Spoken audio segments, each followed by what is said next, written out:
नमस्कार, मी पल्लवी. तर दीपावली जवळ आलेली आहे. तुम्हा सर्वांना माझ्याकडून दीपावलीच्या खूप खूप शुभेच्छा. आणि सर्वजण दिवाळीच्या तयारीत असतील, तर मीही दिवाळीच्याच तयारीला लागलेली आहे. तर मी फराळाचं सुरू केलेलं आहे आजपासून. तर पहिली रेसिपी मी बनवलेली आहे शंकरपाळी. तर परफेक्ट शंकरपाळी कशी बनवायची न बिघडता, किंवा बिघडलेली शंकरपाळी दुरुस्त कशी करायची, याच व्हिडिओमध्ये मी तुम्हाला संपूर्ण सविस्तर माहिती देणार आहे. त्यामुळे व्हिडिओ न स्किप करता नक्की शेवटपर्यंत पहा. आणि हे शंकरपाळी एवढे ठिसूर झालेले आहेत, तर तुम्ही पाहू शकता. सहज बोटाने जरी दाबले तर ते तुटल्या जात आहेत. आणि तुम्हाला लेअर्स पण दाखवते. हे पहा, मध्ये एकदम फुललेले आहेत आणि खूप छान लेअर्स पडलेले आहेत. तर हे बिना सोडा वापरल्याचे शंकरपाळे आहेत. इथे थोडासा पण सोड्याचा वापर केलेला नाही, म्हणून हे शंकरपाळे खाण्यासाठी पण हेल्दी आहेत. तर हे पहा, मस्त अशा लेअर्स पडलेले आहेत. मग असे परफेक्ट शंकरपाळे कसे बनवायचे, चला पाहूयात. व्हिडिओला सुरुवात करूयात. तर रेसिपी सुरुवात करण्या अगोदर चॅनलवरती नवीन असाल तर चॅनलला असेच नवीन नवीन व्हिडिओज पाहण्याकरिता पटकन सबस्क्राईब करा. तर काय काय साहित्य लागतं पहा, आणि किती क्वांटिटी घ्यायची ते पण सांगणार आहे. तर अर्धी वाटी बारीकवाला रवा घेतलाय, जो आपण घरामध्ये रेग्युलर यूज करतो तोच रवा घ्यायचा आहे, अर्धी वाटी. आणि त्यानंतर अर्धी वाटी साखर घ्यायची. तुम्ही जर पूर्ण अख्खी साखर घेतली बिना दळलेली तर अर्धी वाटी घ्यायची. अर्धी वाटी साखर दळून ती सपाट वाटी होते, तर इथे सपाट वाटी साखर घेतली. अर्धी वाटी तूप घेतलंय साजूक. त्यानंतर अर्धी वाटी दूध घेतलंय. आणि हा आहे ओवा. तर ओवा आवडत असेल तर घाला, नाही आवडला तर नाही घातला तरीही चालतो. तर बरेच जण ओव्याच्या जागी विलायची वापरतात. तुम्हाला जर विलायची पावडर वापरायचं असेल तर ते वापरा. तर सर्व साहित्य घेतलंय. आता सुरुवात करूया बनवायसाठी. तर त्या अगोदर आपल्याला इथे एक मोठ्या आकाराचं पातेलं घ्यायचंय आणि पातेल्यामध्ये घालायचंय आता दूध. त्यानंतर घालायचंय तूप आणि साखर. सर्व साहित्य एकत्रित करायचंय. छाबीत साखर घेतली तर विरघळायला वेळ लागतो, म्हणून शक्यतो दळलेली साखर घ्या. तर हे मेल्ट केलेलं तूप आहे, मेल्ट करूनच घ्या. तर माझ्याकडून थोडंसं तूप जास्त झालतं, तर ही चूक तुम्हाला सांगत आहे. थोडंसं तूप तुम्ही याचं मध्ये कमी केलं तरीही चालतं, कारण खूप तुपामुळे काय होतं, अगदी ठिसूरच होतात. जास्त काही झाल्यामुळे होत नाही, पण कमी वापरलं तरीही चालेल. तर आता हे तिन्ही मिश्रण फक्त मिक्स साखर होईपर्यंतच अगदी गरम करायचंय. त्याला उकळी वगैरे काहीच आणायचं नाही, फक्त मेल्ट करायचंय. तर हे पहा, अगदी 2 मिनिटात हे मेल्ट होतं. तर आता गॅस बंद करायचा आणि दूध तिकडे थोडंसं गरम झालेलं आहे. आता आपल्याला त्याच वाटीने 2 वाट्या मैदा घ्यायचा आहे चाळून. अर्धी वाटीपेक्षा थोडासा रवा जास्त आहे, तर तुम्ही इथे अर्धी वाटी रवा घेतला तरीही चालतो. तर हे पहा, रवा घेतलेला आहे. आता मैदा गाळून घ्यायचा आहे. तर मैद्यामध्ये काही असेल एखाद दुसरं तर गाळूनच घ्यायचा, शक्यतो फ्रेश असला तरीही गाळून घ्यायचा आहे. कारण अशा बारीक पिठांमध्ये काही सांगता येत नाही काय असू शकतं. त्यामुळे शक्यतो तुम्ही मार्केटमधून आणल्यावर असं गाळून घ्यायचंय आणि बारीक चाळणीने घ्यायचे होईल तेवढं. तर 2 वाट्या मी त्याच वाटीने मैदा गाळून घेतलाय. आता हे अर्धी वाटी रवा पण गाळून घ्यायचा आहे. रवा पण फ्रेश आहे, त्यामध्ये काहीच नाही, पण गाळून घ्यायचं. तर हे पहा, रवा मैदा आता गाळून झालेलं आहे आणि तिकडे आपलं दुधाचं मिश्रण पण तयार झालेलं आहे. आता सर्वप्रथम आपण यामध्ये थोडासा ओवा घालायचा आहे. मला थोडा जास्त वाटतोय, तुम्ही तुमच्या आवडीनुसार घाला. तर आता हे ओवा थोडासा हातावरती चोळून घालायचा आहे.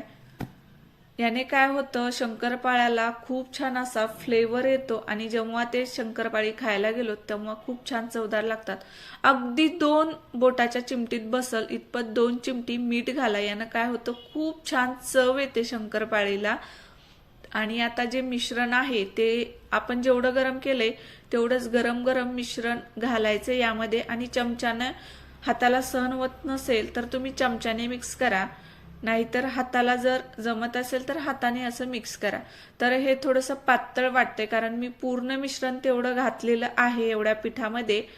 तर पातळ वाटतं, पण काय होईना आपण यामध्ये भरपूर रवा घातलाय, जवळजवळ अर्धी वाटी, त्यामुळे रवा भिजायला एवढं सेल लागतंच. त्यामुळे तुम्ही घाबरू नका आणि तुम्हाला जास्तच वाटलं तर अजून थोडासा मैदा घालू शकता, म्हणजे चूक झालेली सुधारू शकता. इथे काहीही चुकणार नाही याची मी गॅरंटी देते, कारण आपण यामध्ये सोडा घातलेला नाही, म्हणून चुकण्याची भीती नाही. कमी जास्त पातळ वाटलं तर मैदा घालू शकता. आणि तुम्हाला दूध मिश्रण जे आहे दुधाचं ते कमी पडलं तर तुम्ही ते पाणी वापरू शकता किंवा दूधही वापरू शकता थोडंसं कोमट करून. आणि सर्व मिश्रण आता असं एकजीव करायचंय. हलक्या हाताने याला भिजवून घेतलं तरीही चालतं, जास्त असं मळून घ्यायची गरज नाही. आता हे पीठ मळून झालेलं आहे. आता याला अर्धा तास असं भिजत ठेवायचंय, कारण रवा घातल्यावर अर्धा तास याला भिजायला लागतो. अर्धा तास झाल्यानंतर पीठ आपलं खूप छान फुलून आलेलं असेल आणि जो जास्त पातळपणा आपल्याला वाटत होता तो पण भरून आलेला असतो, कारण रवा जो आहे तो अर्ध्या तासानंतर हे पहा खूप छान फुललेला आहे आणि परफेक्ट असं मिश्रण झालेलं आहे. तर थोडं तुपाचं प्रमाण माझ्याकडून जास्त झालं तर थोडंसं ऑइली वाटतंय, पण तेल नाहीये ते तूप आहे. तूप खाण्यासाठी चांगलं असतं आणि मी घरगुती तूप वापरलेलं आहे साजूक, त्यामुळे जास्त तूप झालं तरीही काही भीती नाहीये. तर आता आपल्याला शंकरपाळे बनवायचे. कढई ठेवली आहे मी, कढईमध्ये घालायचे आता तेल. तर जास्त तेल घालू नका, कारण कडलेलं तेल खायला चांगलं नसतं, म्हणून होईल तेवढं तुम्हाला तळायला पुरेल इतपत तेल घाला. तर आता हे तेल गरम होतंय तोपर्यंत आपण इकडे शंकरपाळी बनवूयात. तर काय करायचं, अगदी हलक्या हाताने हे शंकरपाळे आपल्याला बनवायचे. तर म्हणजे इथे जास्त जोर देण्याची गरज नाही. काही काही पिठं अशी असतात की त्याला खूप जास्त तिंबून घ्यावं लागतं, पण शंकरपाळ्याचं असं बिलकुल नसतं. हलक्या हाताने तुम्ही जेवढं त्याला बनवाल तेवढ्या तुमच्या शंकरपाळीच्या लेयर्स पडतात बरं का. चला मग आता काय करायचंय, याला थोडंसं कसं हातानं, हलक्या हातानं बरं का, असं थोडंसं बनवून घ्यायची लाटी आणि एक दोन बेलने लाटून घ्यायचे. परत वाटलं तर त्याला दुमडून घ्यायचं, म्हणजे लाटी आपली शक्यतो जास्त उलणार नाही. हे पा मस्त सॉफ्ट असा परफेक्ट उंडा तयार झालेला आहे. आणि हे हलक्या हाताने मी अगदी लाटून घेतले. आणि जास्त पातळ म्हणजे पातळ लाटायचं नाही आपल्याला. तरी पण आपण जसं पराठा वगैरे बनवतो, धिरडी वगैरे, तसं जाड ठेवायचं. हे बघा धपाटं बनवतो तर धपाटं पण पातळच बनवतो म्हणा काही काही जण, पण मी एवढंच जाड बनवते म्हणून तुम्हाला धपाट्याचा आकार सांगितलाय. थोडंसं जाड ठेवायचं म्हणजे शंकरपाळी टम्म फुगतात आणि दिसायला आकर्षक दिसतात आणि त्याच्या लेयर्स पण खूप छान दिसतात, म्हणून थोडंसं जाड ठेवायचं. आणि तुम्ही तुमच्या आवडीनुसार हे कट करून घ्यायचे. जे कडी आहेत ज्या उरलेल्या त्या कडा अगोदर काढून घ्यायच्यात आणि नंतर असे शंकरपाळे तुम्ही तुमच्या आवडीनुसार बनवून घ्यायचे, छोटे मोठे तुम्हाला जसे आवडतात तसे. तर हे पहा मस्त शंकरपाळे कट केलेत. तर तुमच्याकडे असे धारदार बतई नसेल तर तुम्ही उलथण्यानंही कट करू शकता. आपल्या प्रत्येकाच्या घरामध्ये उलथणं असतं किंवा मग चमचा असतो करंजी फिरवण्याचा, तो चमचा वापरला तरीही चालतो. तर हे पहा अगदी कडक तेल झालतं म्हणून थोडेसे जास्त शंकरपाळे लाल झालेत. मी अगोदर चेक केलतं पण जास्त कडक होतं, काही हरकत नाही, मस्त झालेले. नंतर मी गॅस कमी केलता. तर इकडे शंकरपाळे तळत तळत इकडचे दुसरे शंकरपाळे बनवून घ्यायचे तशाच प्रकारे. आणि यालाही मध्ये मध्ये असं फिरवत राहायचं, नाहीतर तुम्ही तिकडे सोडून द्याल, इकडे लाटत बसाल तर शंकरपाळी करपतील. म्हणून इकडेही हात लक्ष द्यायचं आणि इकडचाही हात चालू ठेवायचा, किंवा मग एकदाच बनवून ठेवले तरीही चालतं तुम्हाला असे दोन्ही कामं जमत नसतील तर. हे पा मस्त कलर आलेला आहे आणि मस्त टम्म हे शंकरपाळी फुललेले आहेत. आणि ठिसूर तर खरंच खूप ठिसूर होतात, कारण भरपूर तूप घातलेलं आहे. सोडा जरी घातलेला नसेल तरीही तुपामुळे ते शंकरपाळे खूप छान फुलतात आणि क्रिस्पी पण बनतात. तर असे सर्व शंकरपाळे बनवून घ्यायचेत आणि जास्त डार्क तळू नका, कारण शंकरपाळी कढईमधून काढल्यानंतर अजून डार्क होतात आणि दूध घातल्यामुळे त्याला जास्त डार्क कलर येतो. जर तुम्ही पाण्यामध्ये हे शंकरपाळी बनवले तर एवढा डार्क कलर शंकरपाळ्यांचा दिसत नाही. दुधामुळे त्याचा कलर खूप छान दिसतो आणि थोडेसे जास्त तळलेले असले ना की मग ते खमंग पण लागतात. तर एवढेच तळायचे, याच्यापेक्षा जास्त तळू नका. एवढे जरी तळले तरीही खमंग लागतात. यापेक्षा कमी तळू नका, कारण चव येत नाही. तर हे परफेक्ट आहे एवढं तळण.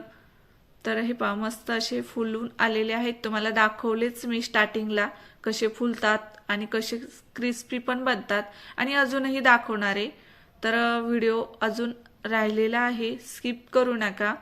आणि सर्व शंकरपाळी मी अशाच प्रकारे बनवून घेतलेली आहेत, आणि इथे बिलकुल चुकण्याची भीती नाही. आणि तुम्हाला सांगितलं थोड्याफार चुका झाल्या तर काय करायचं, तुम्ही दुधाऐवजी पाणी पण घेऊ शकता. जर दूध नसेल तर फक्त पाणी काय करायचं, कोमट करून घ्यायचंय, किंवा मग पाणी, दूध आणि साखर एकत्रित तसंच कोमट करून भिजवायचं. तर हे पहा मस्त असे शंकरपाळे खरखरीत झालेले आहेत. आवाज येतोयच तुम्हाला. हे पहा फोडून दाखवते, सहज फुटल्या जातोय. आणि लेयर्स पण पाहू शकता तुम्ही, मस्त अशा लेयर्स पडलेल्या आहेत. आणि शंकरपाळे पण ठिसूर झालेले आहेत. नक्की रेसिपी ट्राय करा. आणि तुम्हाला अजून काही शंका वाटलीच या रेसिपीमध्ये तर मला कमेंटद्वारे कळवा. मी तुमच्या प्रश्नाचं उत्तर नक्कीच देईल. आणि अशाच नवीन नवीन रेसिपी पाहण्याकरिता कृष्णा फॅमिली व्लॉग्सला नक्कीच सबस्क्राईब करा. Bye bye.